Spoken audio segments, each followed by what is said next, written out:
Bismillahirrahmanirrahim. To the Lighthouse by Virginia Woolf. She is a novelist of 20th century. First of all, the title, To the Lighthouse. What is lighthouse? Actually in the sea, there is sometimes the ship wreck happened. बाज़ ship जो है तबाह हो जाते हैं किसी समंदर के अंदर। वह क्यों तबाह होते हैं? क्योंकि समंदर की सतह के नीचे चट्टानें होती हैं।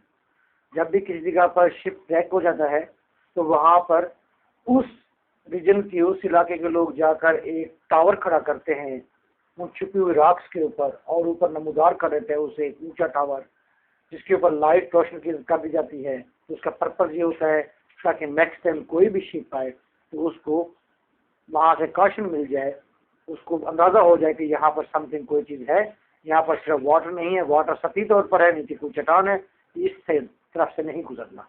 चलिए, एक पर्पज तो लाइट हाउस का एक है, ये है। दूसरा पर्पज ये होता है कि सहले समंदर के साथ वहाँ पर लाइट हाउस बनाए जाते हैं ताकि वहाँ से आने वाले दूसरे जो शिप हैं जिन्होंने लॉन्च होना होता है, सहले करीब आना होता है, उनको पता हो जाए किस एरिया से उन्हें टर्न होकर आना है, कि यहाँ पर चट्टानें हैं, इससे किस सीमत में होकर आना है। अगर आप कराची की पोर्ट पर जाए तो आपको नजर आएगा सामने, वहाँ पर इधर भी लाइट हाउस है, दूसरी तरफ भी लाइट हाउस, दरमियान में एक पूरी जगह बनी हुई है। ठीक, शिप को पता चल जाता है कि इनके दरमियान में गुजरना है, यहाँ से नहीं गुजरना, यहाँ पर चट्टानें हैं।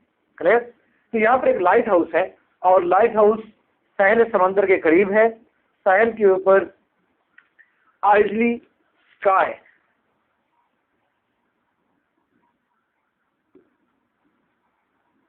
Set above isle island is over there.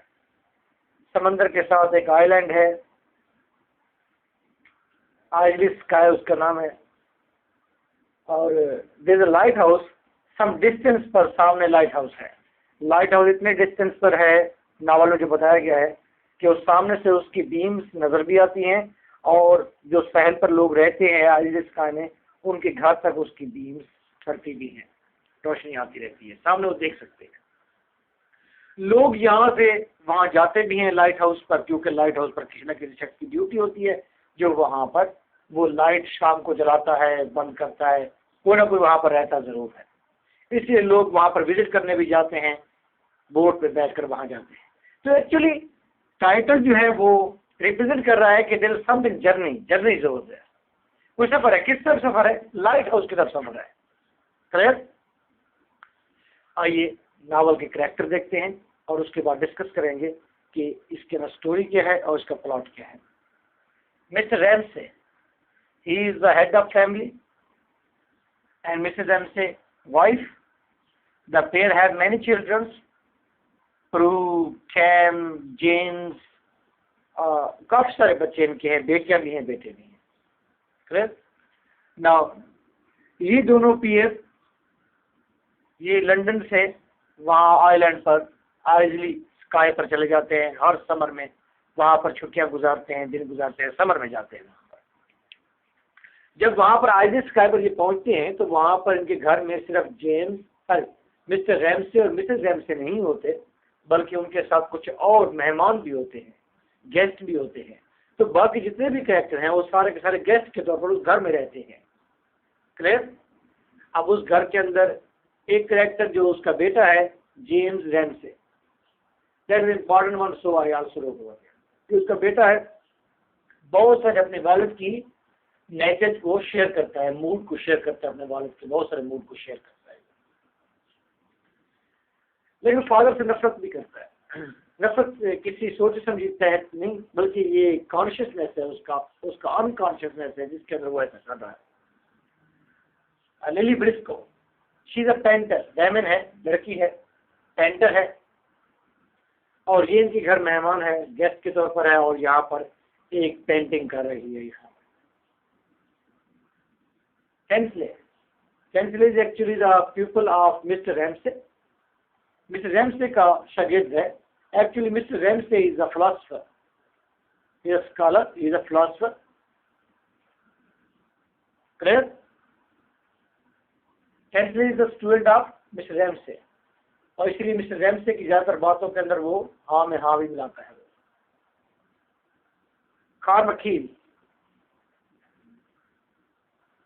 कार्माखील, he is a poet. इसको खतरा है कि वो कभी फेमस, उसकी कोई पोएट्री फेमस नहीं होगी, लेकिन उसकी एक पोएम फेमस हो गई थी वार के अंदर। अफीम बहुत ज़्यादा इस्तेमाल करता है, और उसकी बेयर्ड जो है, दाढ़ी जो है, वो अफीम ज़्यादा रहती है, रंग उसका अफीम लगी हुई होती है उसको। मिजरेबल पर्सन है। William banks, he is a botanist. ये बॉटनिस्ट है, ये भी इस घर के अंदर मौजूद है। बॉटनिस्ट, सॉरी बियोलॉजिस्ट है, बॉटनिस्ट है। Now the central character of the novel is Mrs Ramsay. Character पूरे तमाम नावल का सेंट्रल कैरेक्टर मिसेस रैमसे है, Mrs Ramsay.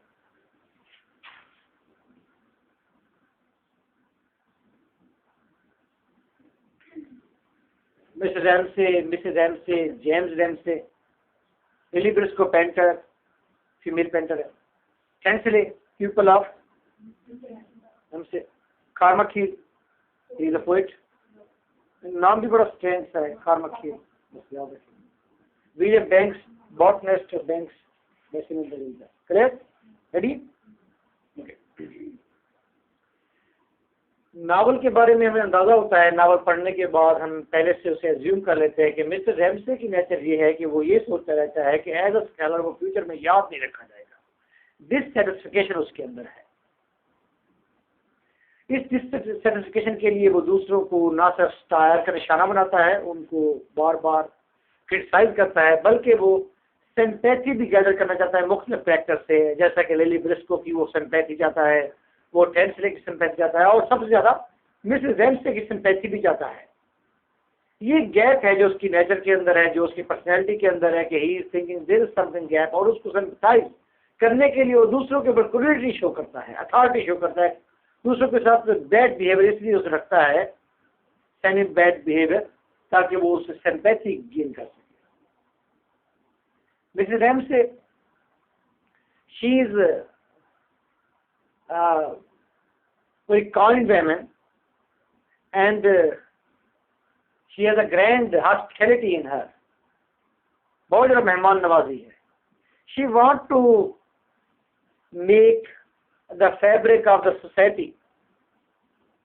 She is thinking that all should live together, and people love each other, marry with each other. Okay, and she also assumes some pairs that they may marry. एक pair शादी भी करता है, वो character मैंने लिखे नहीं है यहाँ पर, एक पेयर उसके कहने पर शादी भी कर लेता है। लिली ब्रिस्को के बारे में भी सोच रही है कि ये समवन किसी के साथ वो एडजस्टमेंट हो जाए इसकी, मिसेस रैमसे ये सोच रही है। सबसे अहम काइंड और हॉस्पिटैलिटी इसके अंदर बहुत है मिसेस रैमसे के अंदर। जो ही नावल ओपन होता है, मिसेस रैमसे जो है वो घर में बैठी हुई है, and she is sitting in such a place, there is a window in the room, room के अंदर एक विंडो है, वो विंडो के अंदर बैठी हुई है, and at the same time she is watching outside the window, बाहर वो लाइट हाउस की तरफ भी देख रही है, at the same time she is also watching inside the room.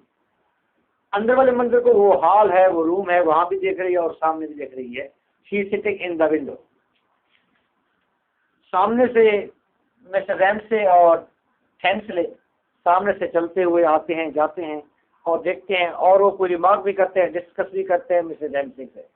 उसके बाद जेम्स जो है वो मिसेस रैमसे के साथ बैठा हुआ है, एंड ही इज स्नैपिंग, वो कुछ एक पिक्चर काट रहा है, आर्मी के कुछ मैगजीन वगैरह हैं, उनके तरह से कोई पिक्चर स्नैप कर रहा है। जैसे ही मिस्टर रैमसे साथ से गुजरता है तो उसकी स्नैपिंग शॉट्स तेज हो जाती हैं, वो तेज से स्नैप करना शुरू कर देता है। एक बात ये, तो मिस्टर रैमसे के अंदर ये ख्वाहिश है कि वो विजिट करे लाइट हाउस का, और जेम्स रैमसे के अंदर बहुत ज़्यादा एक्साइटमेंट है इस विजिट को करने के लिए, लाइट हाउस का विजिट किया जाए। यानी कि दो कैरेक्टर मिसेस रैमसे और James Ramsay both are eager to go lighthouse. जब ये बात होती है तो मिस्टर रैमसे इस पर तरकीब करता है, वो कहता है कि हाँ, अगर कल मौसम ठीक हुआ तो फिर हम कल लाइट हाउस जाएंगे, अगर समंदर में तूफानी ना हुई तो फिर हम जाएंगे। मिसेस रेमसे कहती है वो कहती है कि नेक्स्ट डे, नहीं कहती है weather is fine tomorrow, will fine नहीं, इज फाइन टुमारो, कि वेदर जो है कल अच्छा है। इस बात पर मिस्टर रेमसे जो है तनकीदी फिर वहीं पर उठाता है कि व्हाट यू आर डूइंग, क्योंकि जेम्स जो है उसने कहा कि मैं लाइट हाउस पर जाना है। मिस्टर रेमसे ने पूछा है मिस्टर रेमसे से कि कल हम जाएंगे ना। मिस्टर रेमसे ने कहा है कि नहीं, कल ज़्यादा तूफान होगा, मुझे लगता है हम नहीं जा पाएंगे, अगर मौसम अच्छा हुआ जाएंगे। मिस्टर रेमसे ने कहा है कि मौसम कल अच्छा ही है। अब देखो पॉइंट, तो मिस्टर रेमसे ने कहा कि नहीं मौसम अच्छा नहीं होगा, हम नहीं जाएंगे। इस बात पर जेम्स रेमसे जो है वो गुस्से में जाता है, उसका दिल चाहता है कि वो अपने वाल को कुल्हाड़े से काट डाले, उसके दिल में ये थिंकिंग आ जाए और वो स्नैप शॉट्स और ज़्यादा तेज कर दे जल्दी से। एक्चुअली यहाँ पर एक कन्फ्लिक्ट है, कन्फ्लिक्ट सिर्फ यही है कि Mr Ramsay is thinking we should inculcate in the children hope, and Mr. Ramsay is thinking that we must realize the people the reality. बाद में जब फिर दोबारा डिस्कस होती है तो मिस्टर रेमसे कहते तुम क्यों सोचती हो कल मौसम ठीक होगा। मिस्टर रेमसे कहती नहीं, वो मिस्टर रेमसे उससे कहते हैं कि तुम ये क्या कर रही हो। तो वो कहते कि मैं लाइट हाउस कीपर के बेटे के लिए मैं कुछ बुन रही हूँ कुछ। तो कहते कि वो तो कल हम जा नहीं सकेंगे। नहीं, कल जाएंगे, कल जाना नहीं है। उसने कल मौसम ठीक होगा तो जाएंगे, कल मौसम ठीक ही होगा। वो कहती है भाई तुम्हें कैसे श्योर है? मुझे यूँ श्योर है कि विंड तब्दील हो जाएगी, हवा तब्दील हो जाएगी। तो कन्फ्लिक्ट थेरेटिकल कन्फ्लिक्ट है, थेरी का कन्फ्लिक्ट आ गया है कि बच्चों के अंदर होप देनी है या रियलाइजेशन देनी है। होप इज समथिंग लाई, झूठ है, और रियलिटी दैट इज ट्रूथ वो सामने है हमारे। ये एक बड़ी थेरी है जो जिसका कन्फ्लिक्ट दिखा गया है। दो कैरेक्टर के दरमियान कन्फ्लिक्ट आ गया है इस बात का कि होप देनी है कि रियलाइजेशन देनी है, ट्रूथ की तरफ लेकर जाना है कि कल मौसम ठीक है, क्योंकि आज भी तूफान है तो कल भी होगा, मौसम खराब होगा। होप उसे दे रही है, होप तो झूठ है। तो व्हाट्सएवर ये थेरीज का कन्फ्लिक्ट यहाँ पर आ जाता है।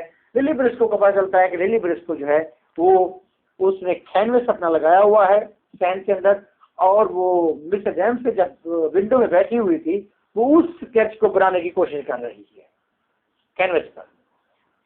जब वो स्केच को बना रही होती है तो थेंसले वहां पर आता है। थेंसले की नेचर बिल्कुल वो शेयर कर रहा है, मिस्टर रेमसे से शेयर कर रहा है, और वो वेमेन को अक्सर क्रिटिसाइज करता है। और लिली ब्रिस्को को अक्सर मर्दों के रिमार्क्स सुनने पड़ते हैं जिसके अंदर वो अक्सर उसे डिस्करेज करते हैं। Discouraging remarks she always get from the man. और थेंसले कहता है कि women can never make any portrait.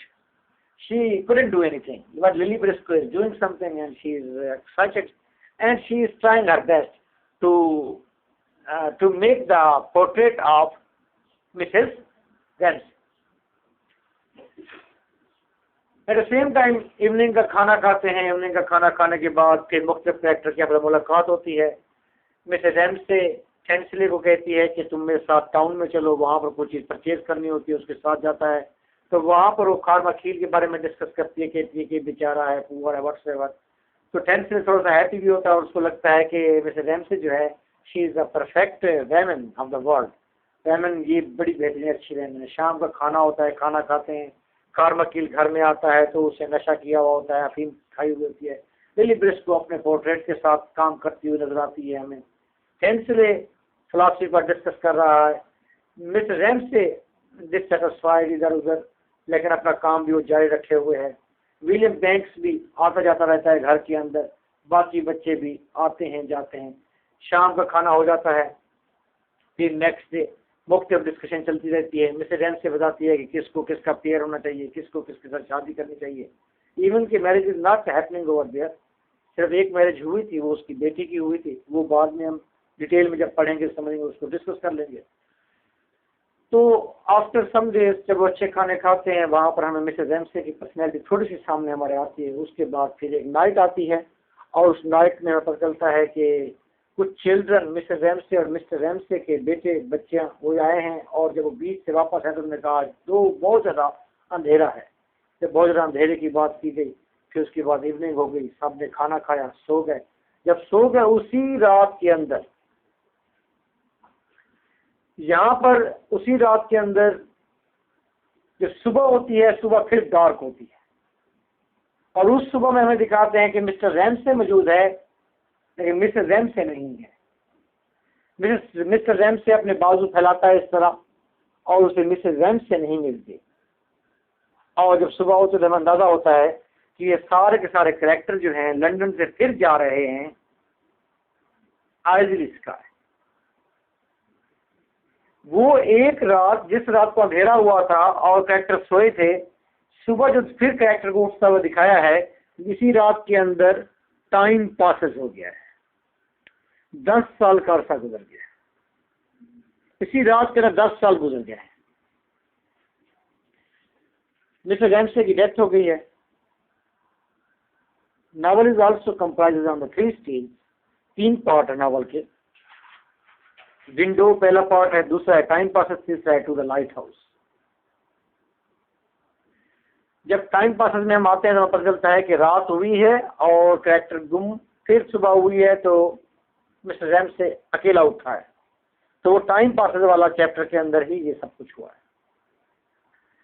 ये तमाम कैरेक्टर फिर लंदन में दिखाए जाते हैं और यहाँ से फिर जा रहे हैं आइजली स्काई के ऊपर। वो तमाम लोग प्रिपरेशन कर रहे हैं, वहाँ पर प्रिपरेशन हो रही है। वहाँ की जो सर्वेंट है, मेड सर्वेंट है, वो वहाँ पर काम कर रही है, गार्ड वगैरह हटा रही है क्योंकि कैरेक्टर दोबारा वहाँ पर समर गुजारने के लिए आ रहे हैं।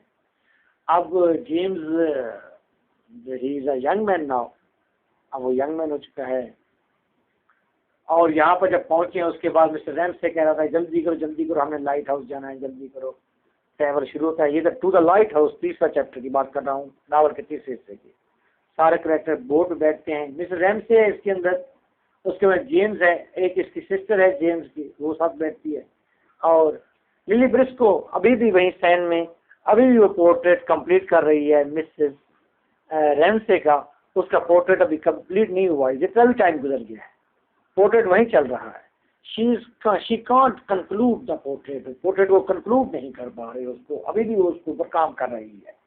तो ये कैरेक्टर बोट में बैठ कर जाते हैं, वहाँ पर जेम्स जो है बोट को चलाता है और वो लाइट हाउस पर पहुँचते हैं। जब लाइट हाउस पर पहुँचते हैं तो वहाँ पर वो खाने की टेबल, वहाँ पर वो डिनर करते हैं और डिनर के साथ ये दिखाया जाता है कि लिली ब्रिस्को यहाँ पर लास्ट स्ट्रोक देती है।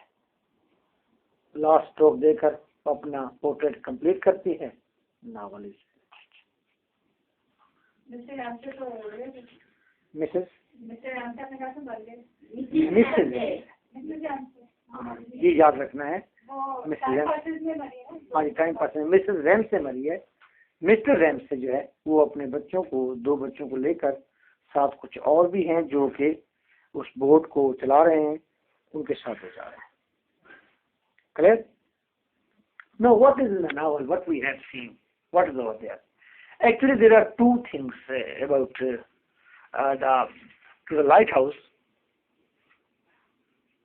That is the interpretation of life, actually, and there are different meanings of life. Here she discussed the travel to the life. First of all, I will start from there so that you can understand the all elements. First thing is that where we are. Life की existence पहचाननी है तो life है कहाँ पर, हम हैं क्या? क्या हम ये हैंड हम हैं? क्या ये ब्रेन हम हैं?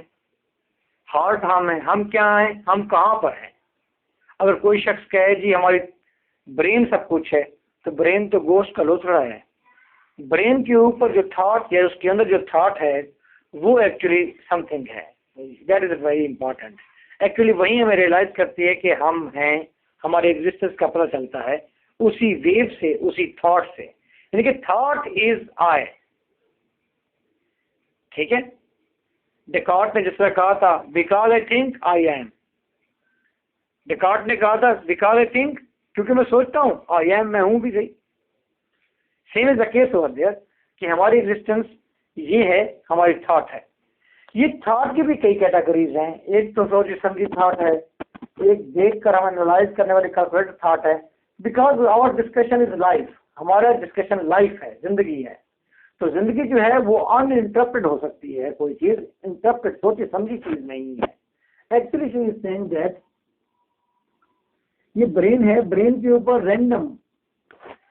रैंडम इमर्जेंस ऑफ थॉट होती है, मुख्तलिफ किस्म की थॉट्स इसके अंदर अराइज होती रहती हैं। जो थॉट अनइंटरप्टेड हो वो इंटरप्ट ना हुई हो जो thought, that is a life, and उसने उसको कहा है स्ट्रीम ऑफ कॉन्शियसनेस। ये अनइंटरप्टेड थॉट क्या है, ये कंसेप्ट मैं बीए से आपको बताने चला हूँ और फिर भी बता रहा हूँ आपको कि आप कंसीडर कीजिए कि अगर आप सामने उस पोर्ट्रेट को देख रहे हैं तो उसकी आईज, उसके हैंड्स, उसकी नेक, आप तमाम चीज़ों पर कंसंट्रेट करके उस सबको मेजर कर रहे हैं, उसके बारे में प्रॉपर आप इंटरप्ट कर रहे हैं अपने थॉट को। लेकिन एट द सेम टाइम जब उधर फोकस किया हुआ है तो साथ इस तरफ ये जो नेट हमारे पास मौजूद है, इस नेट को मैं नहीं देख रहा, तो ये नेट का एलिमेंट मेरे ब्रेन में मौजूद तो है लेकिन ये कैलकुलेटेड नहीं है, ये इंटरप्टेड नहीं है, इसको इंटरप्ट नहीं किया गया, बल्कि फोकस सामने है, इंटरप्ट सामने वाली चीजें मैं अपने थॉट के जरिए कर रहा हूँ, इसको इंटरप्ट, ये ओरिजिनल थॉट है। तो वो जो अनइंटरप्टेड रैंडम थॉट हमारे जहन में आती है और वो कई होती हैं, मुसलसल आती जाती हैं, जाती जाती हैं। याद है आपने जब पढ़ा था जेम्स जॉयस, तो उसके लिए कहता है कि पानी की तरह कोई चीज उसके सर के ऊपर गिरती थी, उसके अंदर जैसे पानी गिरता है और वो खत्म हो जाती थी नीचे, उसका शोर जैसे आ रहा हो पानी का, इस तरह की उसने कोट किया था उसने। He was also the champion of stream of consciousness. She is also champion of stream of consciousness. So, in analyzing life, actually we are analyzing a stream of consciousness because life is in stream of consciousness. हमारी अनइंटरप्रेटेड thought है वो हमारा stream of consciousness है और वही हमारी जिंदगी है। Clear? Okay, now what is light house? Light house की कई इंटरप्रिटेशन है। एक इंटरप्रिटेशन उसमें यही है कि ये स्ट्रीम ऑफ कॉन्शियसनेस का भी सिंबल है, and we all are traveling toward the stream of consciousness now. All characters are going to the stream of consciousness. They are realizing stream of consciousness, they are realizing life. At last they reach over there. अगर ये stream of consciousness का symbol है तो आप देखिए ये C में ठहरा हुआ है। C is also symbol of life at the same time, but here C is also symbol of time too. Time. No, our life, we are in the flux of time. Lighthouse is also in the flux of time. भाई light house समंदर के अंदर ठहरा हुआ है ना, समंदर का टाइम है, लाइट हाउस लाइफ है। तो हम ये रिप्रेजेंट कर रहे हैं कि हर इंसान वक्त के अंदर जकड़ा हुआ है, वक्त के फ्लक्स के अंदर ठहरा हुआ है। Clear? That is the basic concept of the lighthouse. First we will analyze actually what we have to analyze. Don't think there would be any plot. This is a technique of stream of consciousness technique. ये technique जो उसने इस्तेमाल की novel लिखने में, इस novel की technique को स्ट्रीम ऑफ कॉन्शियसनेस टेक्निक कहते हैं। इसके अंदर आपको प्लॉट नहीं मिलेगा, प्लॉट नहीं होता, करेक्टर होंगे, बल्कि करेक्टर भी आपको सॉलिड नहीं मिलेंगे, वेक करेक्टर हैं। Actually, what you have to find a reflection of life in the brain of different characters, in the reaction of different characters, in the moods of different characters. As you want to analyze a true life, आप सही life को analyse करने जा रहे हैं ना, सही वाली जिंदगी को एनालाइज करने जा रहे हैं, तो फिर प्लॉट की भी कोई अहमियत नहीं है और सॉलिड कैरेक्टर की भी कोई अहमियत नहीं है। ट्रू लाइफ अगर एनालाइज करने जा रहे हैं, आप कल्टिवेटेड लाइफ को अगर एनालाइज करने जा रहे हैं तो फिर तो प्लॉट हो सकता है। सपोज आप एक नावल पढ़ते हैं जिसके अंदर करेक्टर जो है वो एक कोई बहुत जबरदस्त किस्म के डीड्स परफॉर्म कर रहा है। That is not a life, that is not a true life, that is a cultivated, interpreted life that is. आपने पकड़ कर उसको काम कराया, कोई डीड परफॉर्म करा रहे हैं उससे, जो सबके साथ इंटरप्रेट नहीं कर सकते। आप एक चीज पे इंटरप्रेट कर सकते हैं ना, आप सबके साथ सिमिली किस चीज की दे सकते हैं? एक चीज सबके साथ सिमिलर है। क्या सिमिलर है और क्या सिमिलर नहीं है, आप बात गौर सुनिएगा। तमाम लोग कोई बहुत बड़ा अहम डीड परफॉर्म करने जाएंगे, ये एक नावल का तरीका है, एक हीरो का काम है, वो करने गया है। ये तमाम के साथ सिमिलर है? नहीं है सिमिलर। एक आदमी K2 को सर करता है, वहां जाता है, हीरो है, सारे क्रिएटिव पर तो नहीं जाते, तो एक्सपीरियंस डिफरेंट हो जाएंगे। आप एनालाइज नहीं कर सकेंगे लाइफ है क्या, वो तो एक खास सिनेरियो में आपने लाइफ को देखा है, कल्टीवेटेड और जबरदस्ती वाली लाइफ में देखा है आपने उसको, वो लाइफ तो नहीं है, वो तो कल्टीवेट हो गई है, इंटरप्रेट हो गई है वो तो। हाँ, मैं अगर ये कहूं कि तमाम लोग के अंदर मुख्तलिफ किस्म के थॉट्स आते रहते हैं, ये मैंने एक बात की है कि तमाम लोगों के अंदर मुख्तलिफ किस्म के थॉट्स आते रहते हैं। चलो मैंने इतनी बात की है सिर्फ, तो ये बात यूनिवर्सल है। आप भी कहेंगे हाँ जी मुख्तलिफ किस्म के थॉट्स आते रहते हैं, आप कहेंगे हर वक्त आते रहते हैं, बस ये अनइंटरप्रेटेड समथिंग है। यहां से हमने लाइफ को पहचान सकते हैं, वहां से नहीं पहचान सकते। वहां तो एक खास सिनेरियो में आप देख रहे हैं इंटरप्रेट होगी है लाइफ। वर्जीना को उसका काम ये है, वो बता ये रही है कि हमें लाइफ की सही इंटरप्रिटेशन अगर करनी है तो इस तरह से होगा। और नावल लिखने का मतलब ये नहीं है कि कोई प्लॉट लिखना, कोई कहानी लिखना। नावल लिखने का मतलब ये है कि लाइफ को इंटरप्रेट करना, किसी सेमी रोशनी को एनालाइज करना, सेमी लाइट को एनालाइज करना, उसको देखना, उसे इंटरप्रेट करना। और सेमी लाइट क्या है? वो स्ट्रीम ऑफ कॉन्शियसनेस है। सेमी लाइट वही लाइफ है जो कि टाइम के फ्लक्स में है। हम तमाम लोग टाइम के फ्लक्स में है ना। देखो कितना खूबसूरत एंगल उसने निकाल दिया है कि अब एग्जिस्टेंस की बात है ना, इंसानी जिंदगी की बात है, इंसानी की जिंदगी की बात उसने कैसे देखी है। उसने के दो पॉइंट हैं, एक फ्लक्स ऑफ टाइम है हमारे इर्द गिर्द, उसके दरमियान में हमारी एग्जिस्टेंस है। इस चीज को पहचानने का हमें फायदा क्या है? जब हम इस स्ट्रीम ऑफ कॉन्शियसनेस को या अपनी एग्जिस्टेंस को या अपनी लाइफ को फ्लक्स ऑफ टाइम के अंदर पहचानेंगे तो हो सकता है हम यहां से इस फ्लक्स से अपने आप को निकाल कर ले जाए, और फिर वहीं पर है। हमें इस फ्लक्स में से अपने आप को निकालना है, maybe for some to prolong life, because the whole world is fighting with death. Death के साथ पूरी दुनिया स्ट्रगल कर रही है। That is also one step toward the defeat of death maybe. Okay, so nice of you for this.